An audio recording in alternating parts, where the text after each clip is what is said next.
அப்படி அது கான்ட்ரவர்சியா மாறுறப்போ சில இடங்கள்ல நம்ம ஓகே நம்ம பண்ணது வேற மாதிரி போயிட்டு இருக்கு, நம்ம அதை மாத்திக்கலாமாங்கிற மாதிரி ஒரு எண்ணம் வரும். உங்களுக்கு அது அந்த மாதிரி தோணலையா? எனக்கு தோணவே இல்லை. அதான் சொன்னேனே, அபிக்கும் எனக்கும் ஒரு சின்ன நினைவுகள் இருக்கு. அந்த நினைவுகளை தான் நான் பகிர்ந்துக்கிட்டேன். இது மத்தவங்கள காயப்படுத்தினாலோ இல்ல வேற யாருக்காவது அது கஷ்டமா இருந்துச்சுனாலோ அதுக்கு நான் பொறுப்பு இல்ல. கருத்துகளும் சரி பொதுவெளி எல்லாம் ஒவ்வொருத்தங்கள சார்ந்தது. இப்ப நீங்க என்ன கண்ணோட்டத்துல பாக்குறீங்களோ அதுதான் நான். இப்போ எனக்கு வந்து நிறைய வெரைட்டி ஆஃப் ஃப்ரெண்ட்ஸ் இருக்கிறாங்க. வெரைட்டி ஆஃப் ஃப்ரெண்ட்ஸ்னா நான் இன்னைக்கு அக்கான்னு கூப்பிடுற டிரான்ஸ்ஜெண்டர்ஸ் நிறைய பேர் இருக்கிறாங்க. அது மாதிரி அண்ணான்னு கூப்பிடுற திருநம்பி நண்பர்கள் நிறைய இருக்கிறாங்க. என்னுடைய சைல்ட்ஹுட் ஃப்ரெண்டே அவ இன்னைக்கு ஒரு திருநம்பியா மாறி இருக்கா.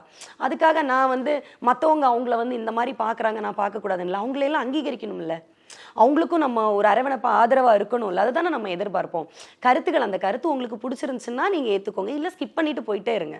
உங்களுக்கு ஒரு கருத்து சொல்லணுமா இல்ல என்ன கழுவி ஊத்தணுமா ஊத்திட்டு போங்க, தப்பு இல்ல. அது உங்களுடைய தனிப்பட்ட விருப்பம். அதுல நான் தலையிட மாட்டேன்.